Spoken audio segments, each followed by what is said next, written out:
Hello everyone and welcome to all of you guys. तो guys आज हम इस पार्ट में डीओई प्रैक्टिस पेपर जो है हमारा क्लास 11th का उसका सेक्शन बी सॉल्व करने वाला है। तो इस सेक्शन बी में आपके 5 क्वेश्चन होंगे, वेरी शॉर्ट आंसर टाइप होंगे।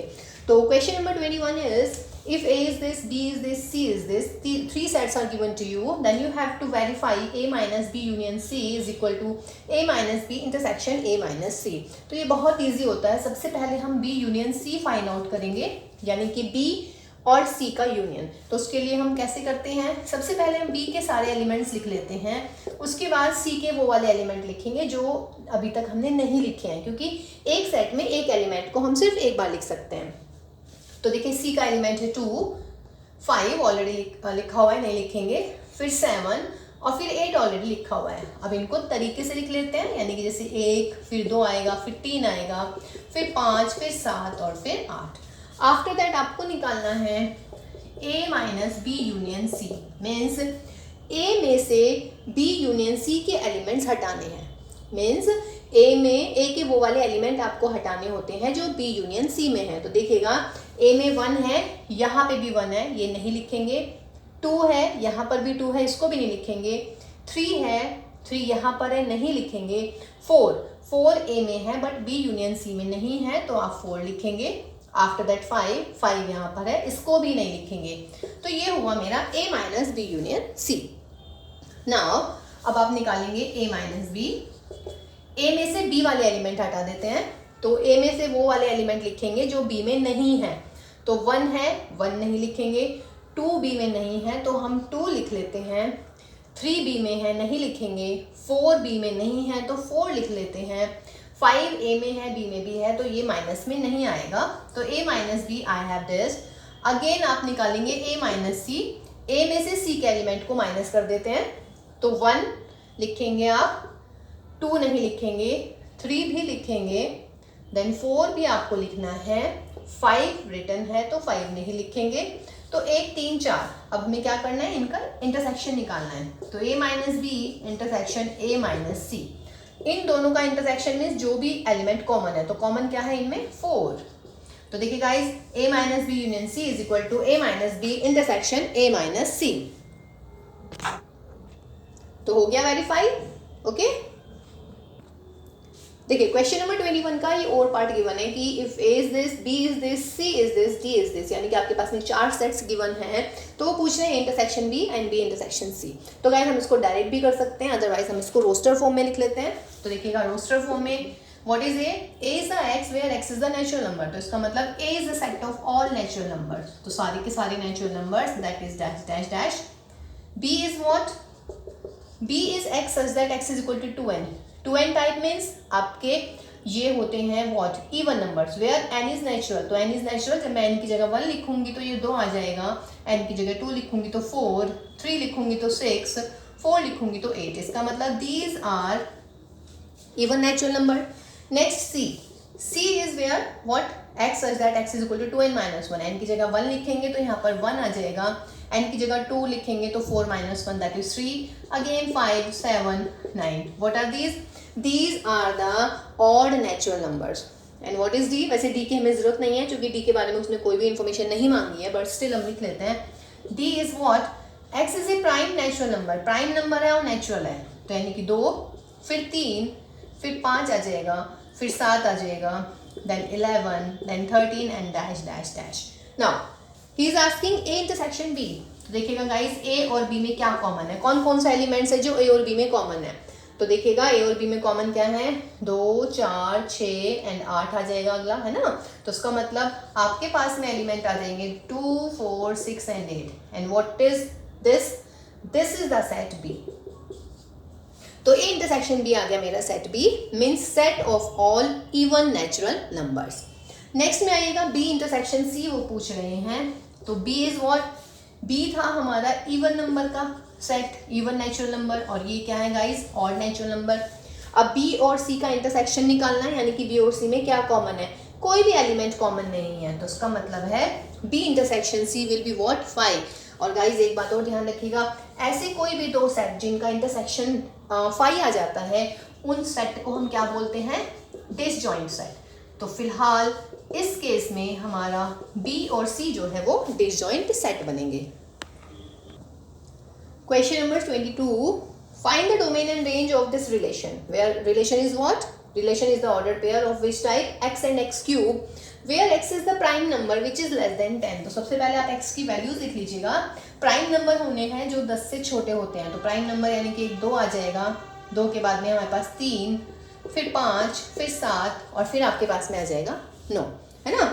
तो x is a prime number which is less than 10, तो ये प्राइम नंबर है जो 10 से छोटे हैं, लिख लिए। उसके बाद में आप x क्यूब निकालिएगा, अगर 2 लिखूंगी तो 8 आ जाएगा, 3 आ जाएगा तो 27, 5 क्यूब लिखेंगे तो 125, 7 क्यूब लिखेंगे तो 343 एंड 9 क्यूब लिखेंगे तो व्हाट 729। तो उसका मतलब आपका जो रिलेशन है वो ऑर्डर्ड पेयर है इस टाइप के x क्यूब टाइप के, where x is a prime number and which is less than 10। तो गाइज जब x की जगह आप 2 लिख रहे हैं तो वैल्यू आ रही है 8, जब मैं 3 लिख रही हूँ तो वैल्यू आ रही है 27, जब हम 5 लिखेंगे तो 125, जब हम 7 लिखेंगे तो 343 और जब हम 9 लिखते हैं तो 729।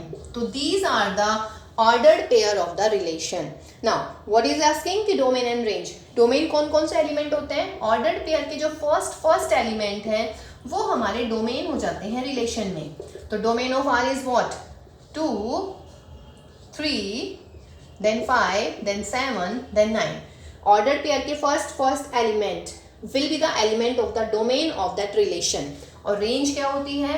रेंज होती है जो ऑर्डर्ड पेयर का सेकेंड एलिमेंट है, यानी कि 8, 27, 125, 343 एंड 729।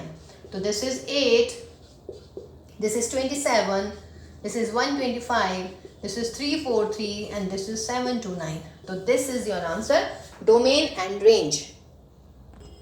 देखिए गाइस, क्वेश्चन नंबर 22 का और पार्ट है हमारे पास में कि if f such that R to R, और डिफाइन कैसे है ये कि f x is equal to x square है, तो आपको फाइंड आउट करना है रेंज। और दूसरी चीज, अगर f x is equal to 4 है तो what will be the value of x. तो देखिएगा रेंज के लिए जब भी आप रेंज को सॉल्व करते हैं तो आप क्या कंसिडर करते हैं कि let f x is equal to what Y.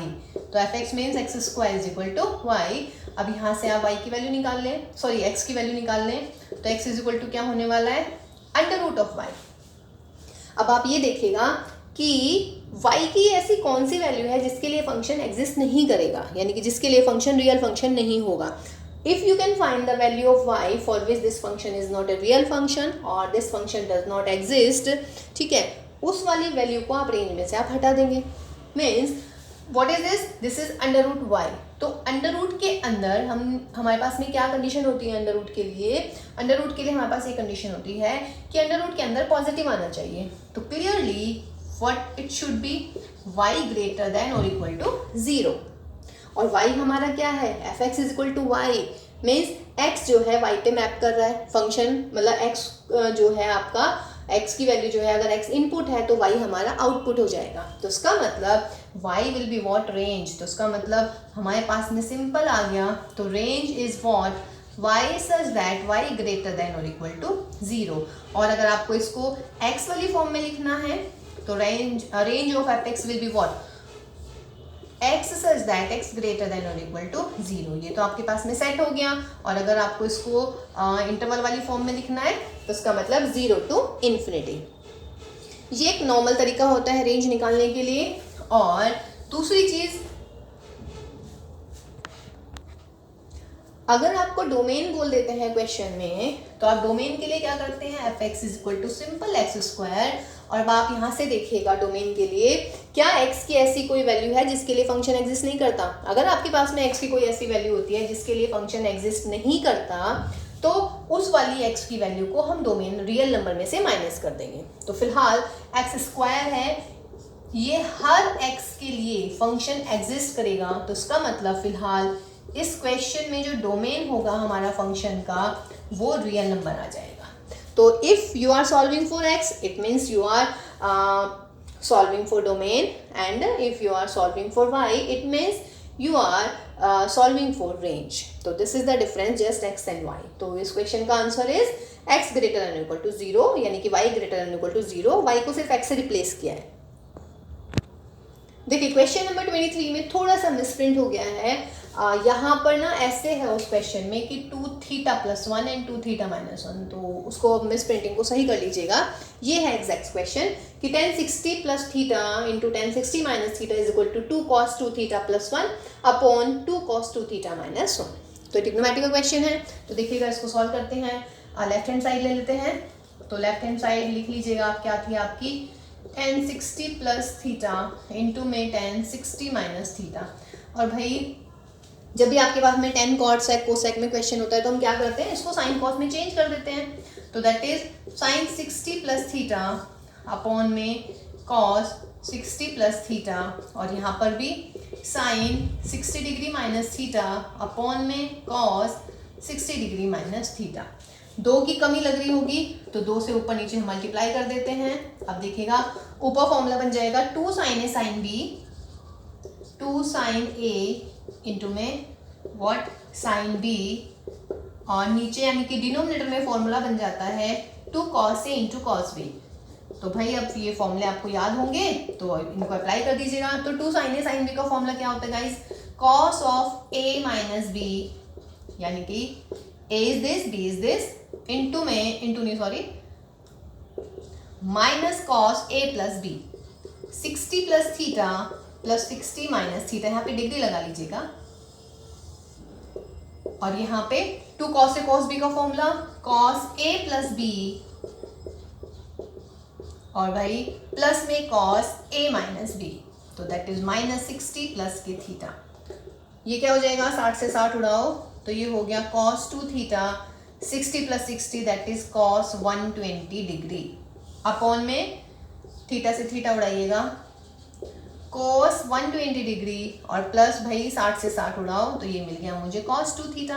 अब cos 120 की वैल्यू लिखिएगा तो दैट इज cos 2 थीटा, और माइनस के हाफ हो जाएगा, यहाँ पे ये माइनस के हाफ और प्लस के cos 2 थीटा, एलसीएम ले लेते हैं, कितना हो जाएगा 2 cos 2 थीटा प्लस के 1, और यहाँ पर माइनस का 1 प्लस के 2 cos 2 theta.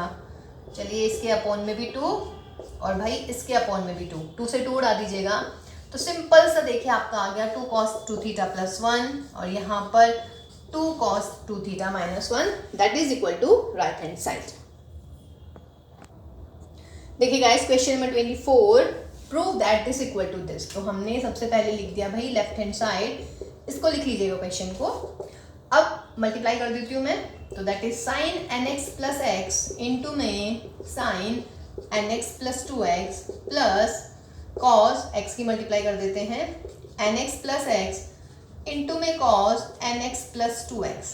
Now what is this, sine A sine B plus cos A cos B, किस चीज का फॉर्मूला होता है, ये हो जाता है cos of a plus B, sorry a minus B.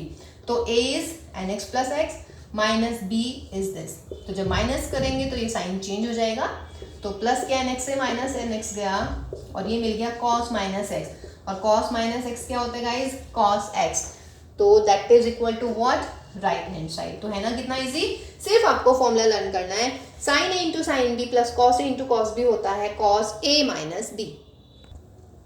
देखिए question number 25 is from factorial, find n if this equal to this. तो देखिए जब भी हम फैक्टोरियल को सॉल्व करते हैं तो हम क्या कोशिश करते हैं कि जो बड़े वाला फैक्टोरियल है उसको हम छोटे वाले फैक्टोरियल तक लेकर जाते हैं, यानी कि n प्लस 2 है तो n प्लस 2 इंटू इससे एक कम आ जाएगा n प्लस 1, फिर इससे एक कम यानी कि n, और यहाँ पर n फैक्टोरियल है तो हम n फैक्टोरियल पर लाकर इसको रोक देंगे, तो इंटू n फैक्टोरियल, यहाँ से ये कट हो गया, ये मिला मुझे n plus 2 into n plus 1 is equal to 2550। अब देखिए गाइस इसका मैं क्या करूँगी, इसके फैक्टर कर लूँगी, लेकिन फैक्टर करने से पहले एक थोड़ी सी शॉर्ट ट्रिक बताते हैं आपको, अगर आप इसमें लगा पाए तो। देखिए n प्लस 2 n प्लस 1 है, इसको मैं क्या लिख सकती हूँ अगर मैं मल्टीप्लाई करूँ इसकी, तो 5 पंजे 25 10 इंटू में 50, या फिर मैं इसको लिख सकती हूँ 51 गुना में 50।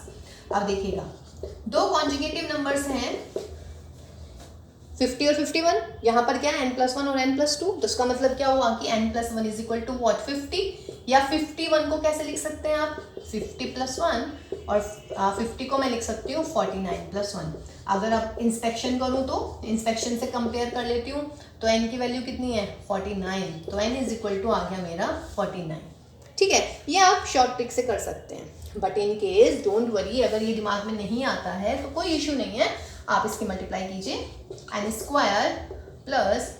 2n + n + 2 - 2 550 is 0, तो that is n² + 3n - 2 548 = what, 0।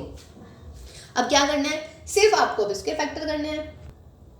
तो गाइस फैक्टर हो जाएंगे प्लस के 52 एंड माइनस के 49, तो टेक n कॉमन, तो n + 52 माइनस के 49 कॉमन, n + 52 is 0, तो I have n + 52 and n - 49 = 0। तो n की वैल्यू आ गई, एक तो माइनस के 52 और एक आ गया भाई माइनस के 49। नेगेटिव आप नहीं ले पाएंगे क्योंकि फैक्टोरियल नेगेटिव कभी भी डिफाइन नहीं कर सकते आप, उसका मतलब आंसर इज व्हाट, n = 49। देखिए क्वेश्चन नंबर 25 का ये और पार्ट है कि how many 3 digit even numbers can be made using the digits 1 2 3 4 5 6 if no digit is repeated. तो देखिए इसको हम प्रोडक्ट वाले मेथड से करते हैं, number of counting, method of counting से, प्रिंसिपल ऑफ काउंटिंग से।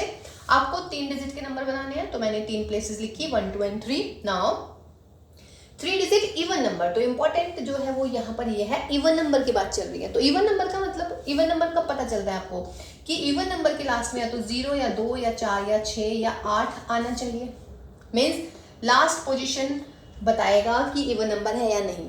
तो देखिएगा लास्ट पोजीशन पे इनमें से कोई एक डिजिट आनी चाहिए। अब हमारे पास कौन कौन से अवेलेबल है, 2 है, 4 है और 6 है, तो इसका मतलब या तो यहाँ पे 2 आ सकता है या फिर 4 आ सकता है या फिर 6 आ सकता है। इसका मतलब इस प्लेस को फिल करने के मेरे पास 3 वेज हो गए, है ना। इन तीनों में से कोई सा भी एक नंबर, एक डिजिट यहाँ पर आ जाएगी ना। अगर सपोज कीजिए यहाँ पे मेरा 6 आ गया, तो मेरे पास कितने डिजिट बची, 1 2 3 4 5, यानी कि इन पांचों डिजिट में से कोई सी भी एक डिजिट यहाँ आ जाएगी। इसका मतलब इस प्लेस को फिल करने के 5 वे हो गए, बिकॉज ही सेइंग कि no digit is repeated, means अगर यहाँ पे 6 आ गया तो वो 6 यहाँ पर नहीं आएगा, 4 आ गया तो 4 आगे नहीं आ पाएगा। ठीक है, अब सपोज कीजिए यहाँ पे 6 आ गया, यहाँ पे सपोज करो मेरा 3 आ गया, या चलिए मान लीजिएगा यहाँ पे 4 आ गया। अब मेरे पास कितनी डिजिट बचती हैं, 1 2 3 4। इसका मतलब इस प्लेस को फिल करने के वेज कितने हो गए मेरे गाइस, 4।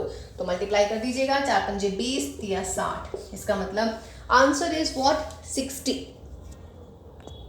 तो गाइज ये सेक्शन बी कंप्लीट हुआ, तो नेक्स्ट पार्ट में हम सेक्शन सी को सॉल्व करते हैं। तो till then take care all of you and bye bye.